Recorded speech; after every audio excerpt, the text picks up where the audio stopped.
سامنے بیٹھے ہیں، عرض کی آقا آپ نے آمین فرمایا ہے، ہمیں وجہ نظر نہیں آئے، حضور بتائیں آپ حکمت والے رب کے محبوب ہیں، آپ کا بھی کوئی فعل حکمت سے خالی نہیں۔ حبیبہ آپ کی ہر بات میں ہزاروں حکمتیں اور ہزاروں خزانے چھپے ہوئے ہیں۔ یہ 3 مرتبہ آمین فرمایا ہے، سمجھ نہیں آئی، محبوبہ وضاحت فرمائیں۔ فرمایا کہ میرے صحاب جب میں نے پہلی سیڑھی کے اوپر قدم رکھا تو حضرت جبرائیل امین علیہ السلام نے آ کے ایک دعا کی اور جبرائیل کی دعا کے اوپر میں نے آمین فرمایا۔ سبحان اللہ۔ وہ دعا کون سی ہے؟ فرمایا کہ جبرائیل امین علیہ السلام نے یہ دعا کی ہے کہ جس بندے کے ماں باپ بڑھاپے کے عالم میں اس کی زندگی میں موجود ہو اور اگر وہ ان کی خدمت کر کے جنت حاصل نہ کر سکے وہ ہلاک و برباد ہو جائے۔ جبرائیل کے یہ الفاظ ہی کافی ہیں اس بندے کی ہلاکت اور بربادی کے لیے جو اپنے ماں باپ کا ادب نہیں کرتا، الفاظ ہی کافی ہیں جبرائیل کے، لیکن اس کے اوپر میرے حبیب نے آمین بھی فرمایا ہے۔ ان الفاظ کے اوپر جو آمین فرمایا ہے وہ اللہ کے حبیب ہے۔ فرمایا کہ میں نے کہا کہ آمین، یعنی کہ اگر بندے کے ماں باپ زندہ ہیں تو پھر بھی وہ رب سے جنت حاصل نہ کر سکے تو اس کی زندگی کا کوئی فائدہ نہیں۔ سبحان اللہ۔ اس جیسا پھر بدبخت کون ہے کہ اپنے ماں باپ کو ہوتے ہوئے ان کو راضی بھی نہ کر سکا، رب سے جنت بھی حاصل نہ کر سکا۔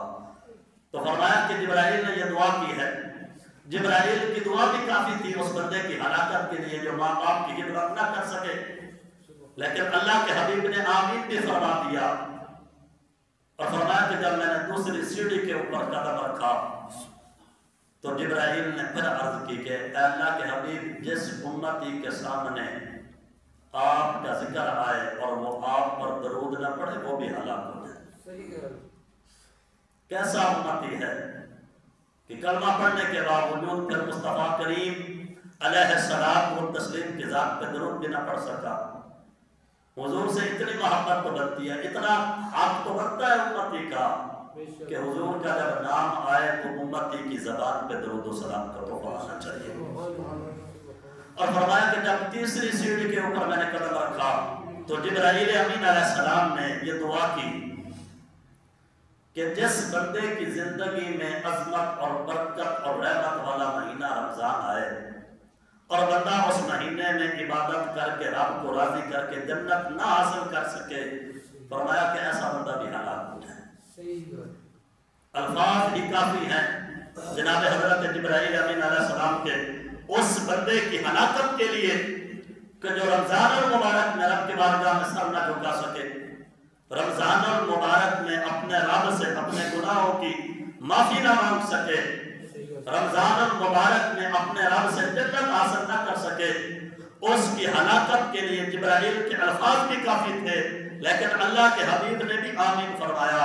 فرمایا کہ ایسا بدبخت وہ ہلاک ہی ہوگا کہ جو رمضان میں بھی اپنے رب کو راضی نہ کر سکا۔ تو رمضان المبارک میں میرے مصطفیٰ کریم علیہ السلام و تسلیم کا یہ معمول تھا۔ حضور کے اصحاب کہتے ہیں جیسے ہی چاند نظر آتا یا آنے لگتا تو اللہ کے حبیب عبادت میں اور زیادہ کوشش کرتے۔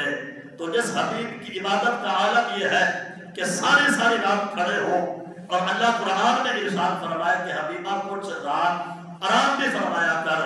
اندازہ لگا سکتے ہیں کہ اس محبوب نے رمضان مبارک میں رب کی کتنی عبادت کی، پھر صدقہ و خیرات کیا۔ فرمایا کہ حضور کا در ہے کہ کبھی بھی سائل کو نہیں کہا گیا، جو بھی مانگنے آیا جو بھی مانگا اللہ کے حبیب نے عطا فرما دیا۔ اور فرمایا کہ گریہ اور زاری اللہ کے بارگاہ میں رونا، یہ رونا نصیب والی آنکھ کا کام ہے۔ رب کی بارگاہ میں رونا نصیب والی آنکھ کا کام ہے، ورنہ روتے تو ہم ہیں۔ کون سا ایسا بندہ ہے جو کھڑا ہو کے کہہ جی میں بڑا سکھی ہوں، میں کبھی نہیں روتا؟ ہر بندہ رو رہا ہے، لیکن رونے کے وجہ مختلف ہیں۔ وہ آنکھ بڑی خوش نصیب ہے جو رب کے خوف کی وجہ سے روتی ہے، حضور کی محبت میں روتی ہے، دل کے درد کی وجہ سے روتی ہے، وہ آنکھ بڑی خوش نصیب ہے۔ اور ایسی آنکھ اس سے نکلا ہوا آنسو رب کو قیامت والے دن اس آنسو کے بدلے رب جنت عطا فرماتا ہے۔ فرمایا کہ رمضان المبارک نیکیوں کا سیزن ہے،